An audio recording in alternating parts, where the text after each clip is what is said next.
ಮೋದಿ ಸಾಗುವ ಮಾರ್ಗದಲ್ಲಿ ಸ್ಫೋಟಕ ಪತ್ತೆ ಪ್ರಕರಣಕ್ಕೆ ಸಂಬಂಧಪಟ್ಟಂಗೆ ಪೊಲೀಸರ ತನಿಖೆ ವೇಳೆ ಹಲವು ಅಂಶಗಳು ಬೆಳಕಿಗೆ ಬಂದಿವೆ. ಇಲ್ಲಿ ಸಿಕ್ಕಿರೋದು ಜಿಲೆಟಿನ್ ಅಲ್ಲ, ಅಮೋನಿಯಂ ನೈಟ್ರೇಟ್ ಅನ್ನೋದು ಗೊತ್ತಾಗಿದೆ. ಅಮೋನಿಯಂ ನೈಟ್ರೇಟ್ ಜೆಲ್ ಅಂತ ಇದು ಸ್ಫೋಟಕ ವಸ್ತುವಾಗಿ ಅಮೋನಿಯಂ ನೈಟ್ರೇಟ್ ಜೆಲ್ ಅನ್ನ ಬಳಕೆ ಮಾಡಲಾಗಿದೆ. ಪೊಲೀಸರ ತನಿಖೆ ವೇಳೆ ಈ ಅಂಶ ಇದೀಗ ರಿವೀಲ್ ಆಗಿದೆ. ಮೋದಿ ಸಾಗುವಂತಹ ಮಾರ್ಗದಲ್ಲಿ ಸ್ಫೋಟಕ ಪತ್ತೆಯಾಗಿತ್ತು. ಪೊಲೀಸರು ತನಿಖೆ ನಡೆಸುತ್ತಿದ್ರು. ಈ ವೇಳೆ ಕೆಲವೊಂದು ಅಂಶಗಳು ಬೆಳಕಿಗೆ ಬಂದಿವೆ. ಸಿಕ್ಕಿದ್ದು ಜಿಲೆಟಿನ್ ಅಲ್ಲ. ಈ ಮೊದಲು ಇದು ಜಿಲೆಟಿನ್ ಅಂತ ಅನ್ಕೊಳ್ಳಲಾಗಿತ್ತು. ಆದರೆ ಇದನ್ನ ಪರಿಶೀಲನೆ ನಡೆಸಿದಂತಹ ಸಂದರ್ಭದಲ್ಲಿ ಗೊತ್ತಾಗಿರುವಂತಹ ವಿಚಾರ ಅಂದ್ರೆ ಇದು ಜಿಲೆಟಿನ್ ಅಲ್ಲ, ಅಮೋನಿಯಂ ನೈಟ್ರೇಟ್ ಜೆಲ್ ಅನ್ನೋದು ಗೊತ್ತಾಗಿದೆ.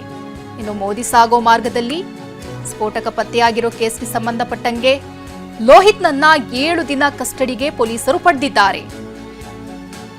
ಗಗ್ಗಲೀಪುರ ಠಾಣೆ ಪೊಲೀಸರು ಲೋಹಿತ್ನನ್ನ ಕಸ್ಟಡಿಗೆ ಪಡೆದಿದ್ದಾರೆ.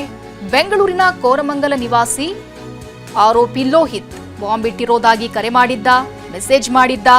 ಮೋದಿ ಬೆಂಗಳೂರಿಗೆ ಆಗಮಿಸುವ ವೇಳೆಗೆ ಈತ ಮೆಸೇಜ್ ಮಾಡಿದ್ದ, ಕರೆ ಮಾಡಿದ್ದ. ಇನ್ನು ಮೇ 10ರಂದು ಬೆಂಗಳೂರು ಪೊಲೀಸ್ ಕಂಟ್ರೋಲ್ ರೂಮ್ಗೆ ಕರೆ ಮಾಡಿ ಪೊಲೀಸರಿಗೆ ತಿಳಿಸಿದ್ದ ಬಾಂಬ್ ಇಟ್ಟಿರೋದಾಗಿ. ಪ್ರಕರಣ ಸಂಬಂಧ ಪೊಲೀಸರಿಗೆ ಇದುವರೆಗೆ ಯಾವುದೇ ಸಾಕ್ಷಿ ಸಿಗದ ಹಿನ್ನೆಲೆ ಈತನನ್ನ ವಿಚಾರಣೆ ಮಾಡಲಾಗ್ತಿದೆ. ಲೋಹಿತ್ನಿಂದ ಹೆಚ್ಚಿನ ಮಾಹಿತಿಯನ್ನ ಪಡೆಯೋದಿಕ್ಕೆ ಇದೀಗ ಪೊಲೀಸರು ಮುಂದಾಗಿದ್ದಾರೆ.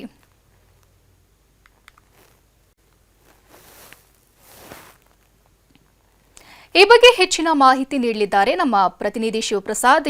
ಶಿವಪ್ರಸಾದ್, ಫಸ್ಟ್ ಆಫ್ ಆಲ್ ಈ ಲೋಹಿತ್ ಮಾನಸಿಕ ಅಸ್ವಸ್ಥ ಅಂತ ಹೇಳಲಾಗ್ತಿತ್ತು. ಆದರೆ ಪೊಲೀಸರ ವಿಚಾರಣೆಯ ಸಂದರ್ಭದಲ್ಲಿ ಇದೇನಾದ್ರೂ ದೃಢಪಟ್ಟಿದ್ಯಾ, ಹೇಗೆ? ಜೊತೆಗೆ ಇದೀಗ ಇಲ್ಲಿ ಪತ್ತೆಯಾಗಿರೋದು ಅಮೋನಿಯಂ ನೈಟ್ರೇಟ್ ಜೆಲ್ ಅನ್ನುವಂಥದ್ದು ಗೊತ್ತಾಗಿದೆ. ಇದು ಎಷ್ಟು ಡೇಂಜರಸ್?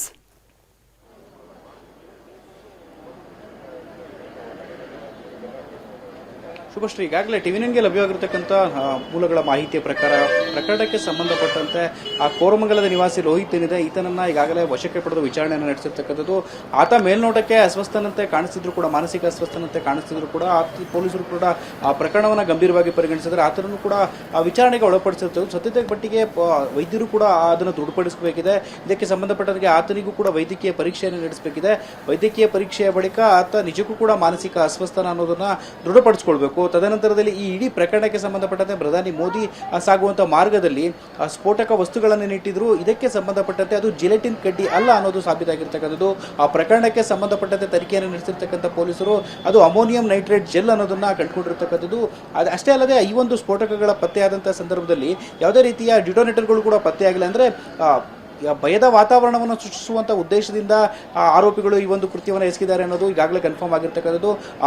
ಈ ಹಿನ್ನೆಲೆಯಲ್ಲಿ ಆರೋಪಿಗಳು ಯಾರು ಅನ್ನೋದು ಇದುವರೆಗೂ ಕೂಡ ಪತ್ತೆಯಾಗಿಲ್ಲ. ಯಾಕಂದ್ರೆ ಆ ಒಂದು ಸಂದರ್ಭದಲ್ಲಿ ಅಲ್ಲಿ ಇರ್ತಿರ್ತಕ್ಕಂಥ ಜಾಗ ಏನಿದೆ ಅದರ ಸುತ್ತಮುತ್ತಲುಗಳಲ್ಲೂ ಕೂಡ CCTV ದೃಶ್ಯಾವಳಿಗಳು ಕೂಡ ಪೊಲೀಸರಿಗೆ ಪತ್ತೆಯಾಗಿಲ್ಲ. ಈ ಹಿನ್ನೆಲೆಯಲ್ಲಿ ಟೆಕ್ನಿಕಲ್ ಅನಾಲಿಸಿಸ್ ಅನ್ನು ನಡೆಸಿ ಹಲವು ಆಯಾಮಗಳಲ್ಲಿ ತನಿಖೆಯನ್ನು ಚುರುಕುಗೊಳಿಸಿರ್ತಕ್ಕಂಥದ್ದು. ಈಗಾಗಲೇ ಆರೋಪಿಗಳ ಬಗ್ಗೆ ಪೊಲೀಸರಿಗೂ ಕೂಡ ಮಹತ್ವದ ಸುಳಿವು ಲಭ್ಯ ಆಗಿದ್ದು, ಈ ಒಂದು ಕ್ಲೂ ಅನ್ನು ಆಧರಿಸಿ ಈಗಾಗಲೇ ಪೊಲೀಸರು ತನಿಖೆಯನ್ನು ಚುರುಕುಗೊಳಿಸಿದ್ದಾರೆ. ಸದ್ಯದಲ್ಲೇ ಆರೋಪಿಗಳನ್ನು ಕೂಡ ಬಂಧಿಸುವಂತ ವಿಶ್ವಾಸದಲ್ಲಿ ಇರತಕ್ಕಂಥದ್ದು. ಶುಭಶ್ರೀ, ಧನ್ಯವಾದ ಶಿವಪ್ರಸಾದ್ ತಮ್ಮೆಲ್ಲ ಮಾಹಿತಿಗೆ.